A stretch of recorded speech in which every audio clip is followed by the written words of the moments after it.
किसी ने बड़ी कमाल की बात लिखी है कि ये रात मेरे कानों में बस इतना कह गई, यार तेरी मोहब्बत तो अधूरी रह गई। नमस्कार, जय हिंद साथियों। ये हिंदी शिक्षण विधियों के प्रश्नोत्तर की व्याख्यात्मक रूप से टेस्ट सीरीज प्रारंभ की है।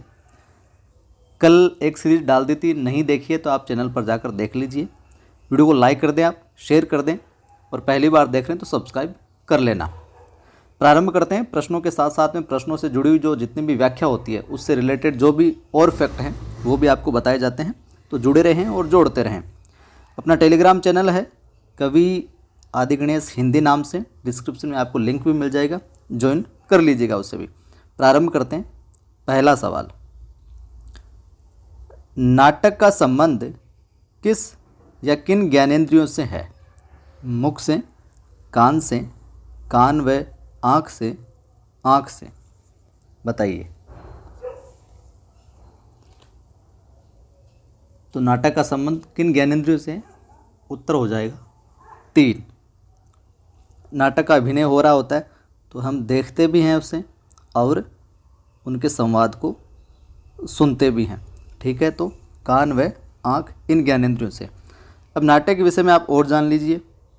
नाटक शब्द की जो उत्पत्ति है, नाटक शब्द की जो उत्पत्ति है वो किससे हुई है? नट धातु से हुई है, ठीक है, जिसका अर्थ क्या होता है? अभिनय। अर्थ क्या हो जाएगा? नट धातु से हुई है, अभिनय अर्थ हो जाएगा। वहीं जो आचार्य भरतमुनि हुए हैं, आचार्य भरतमुनि क्या कहते हैं कि किसी भी अनुकरण की जो अवस्था है उसको ही वो क्या नाटक स्वीकार करते हैं। अनुकरण की अवस्था को ही आचार्य भरतमुनि क्या नाटक स्वीकार करते हैं। वहीं ये भी पूछा जा सकता है, नाटक से जुड़ा हुआ है, 19वीं शताब्दी के प्रारंभ में महाराजा विश्वनाथ द्वारा रचित नाटक कौन सा? आनंद रघुनंदन। आनंद जो रघुनंदन है वो हिंदी का प्रथम नाटक माना जाता है। आनंद रघुनंदन हिंदी का प्रथम नाटक माना जाता है। यह सवाल भी पूछा जा सकता है कि निम्न में से नाटक का तत्व नहीं है, तो हिंदी नाटक के तत्व हैं 6, उनको भी आप देख लीजिए।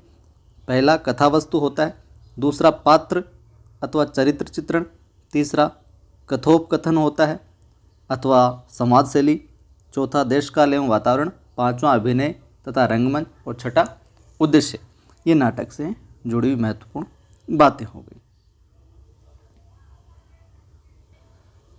दूसरा अपना सवाल है, सत्र की समाप्ति पर प्रयुक्त मूल्यांकन है नियोजनात्मक मूल्यांकन, निर्माणात्मक मूल्यांकन, निदानात्मक मूल्यांकन या फिर संकलनात्मक मूल्यांकन।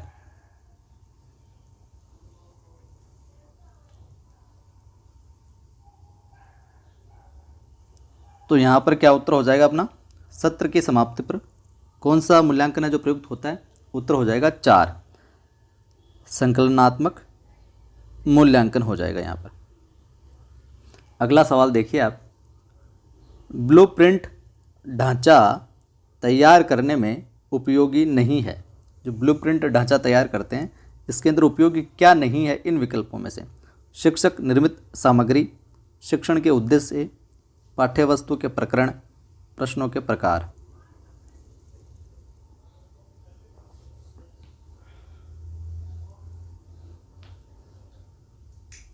तो उत्तर हो जाएगा यहाँ पर 1, ये नहीं है। बाकी शिक्षण के लक्ष्य, पाठ्यवस्तु के प्रकरण और प्रश्नों के प्रकार ये ब्लूप्रिंट ढांचा तैयार करने में उपयोगी है। अगला देखिए अपना, उपचारात्मक शिक्षण है।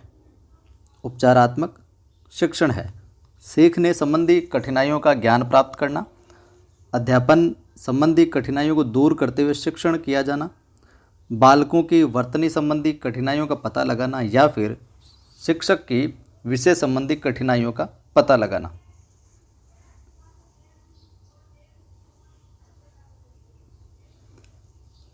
तो क्या हो जाएगा उत्तर?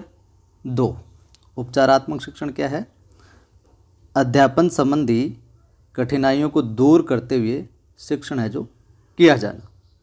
उपचारात्मक शिक्षण में हम देखें तो क्या होता है कि शैक्षणिक निदान द्वारा बालकों की कठिनाइयों क्या पता लगाना और उन कठिनाइयों को दूर करने के लिए फिर शिक्षक जो शिक्षण विधियां अपनाता है उसे ही हम उपचार शिक्षण है जो कहते हैं या उपचारात्मक शिक्षण कहा जाता है। अगला देखिए, नर्सरी तथा प्राथमिक स्तर पर कविता शिक्षण की सर्वश्रेष्ठ प्रणाली है गीत तथा नाट्य प्रणाली, शब्दार्थ कथन प्रणाली, प्रश्नोत्तर या खंडान्वय प्रणाली या व्याख्या प्रणाली।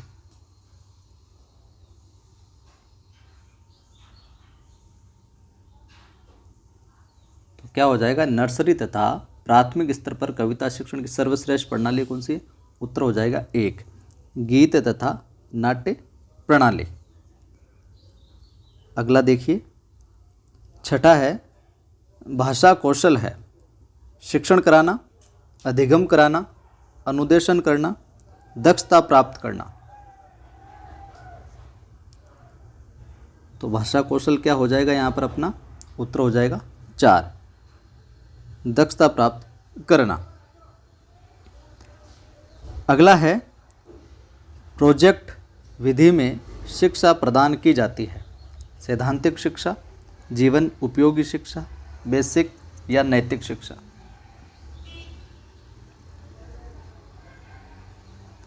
तो प्रोजेक्ट विधि में शिक्षा प्रदान की जाती है, उत्तर क्या हो जाएगा? 2 जीवन उपयोगी शिक्षा या जीवनोपयोगी शिक्षा। और प्रतिपादक की हम बात करें प्रोजेक्ट विधि की, तो जॉन ड्यूवी के जो शिष्य थे, कौन? किलपेट्रिक, उन्होंने ड्यूवी की विचारधारा पर प्रोजेक्ट विधि या प्रायोजना विधि का जो प्रतिपादन किया था। ठीक है, और इसके अंदर क्या होता है कि प्रोजेक्ट विधि में बालक और शिक्षक क्रियाशील रहते हैं और इससे स्थायी और उपयोगी शिक्षा है जो प्राप्त होती है।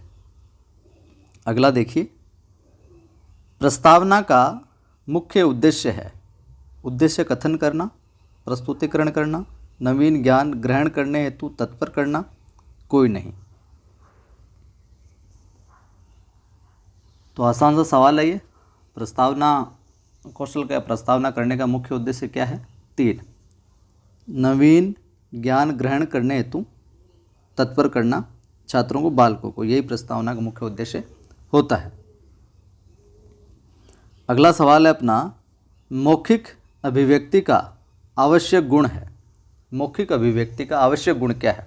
गतिशीलता होना, ग्राह्यता, प्रभावोत्पादकता या फिर उच्चारण की शुद्धता।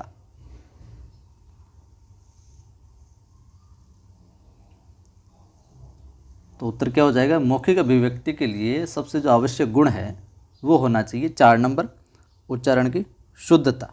वीडियो को लाइक शेयर नहीं किया तो कर दीजिए आप, और पहली बार देख रहे हैं सब्सक्राइब भी कर लेना। 10वां सवाल है, मूल्यांकन का क्षेत्र परीक्षा से होता है। मूल्यांकन का जो क्षेत्र वो परीक्षा से होता है, सीमित होता है, विस्तृत होता है, समान होता है या फिर संकुचित होता है? बताइए। तो यहाँ पर अपना उत्तर हो जाएगा विस्तृत। मूल्यांकन का क्षेत्र परीक्षा से क्या होता है? विस्तृत होता है, व्यापक होता है। ठीक है, तो ये थे इस सीरीज़ के अंदर 10 प्रश्न। कैसे लगे कमेंट करके बताइएगा। लाइक शेयर नहीं किया तो कर दीजिएगा, और पहली बार देख रहे हैं सब्सक्राइब करके बेल आइकन को क्लिक कर लीजिएगा ताकि आने वाले वीडियोज़ की सूचना आपको मिलती रहे। फिर मिलते हैं।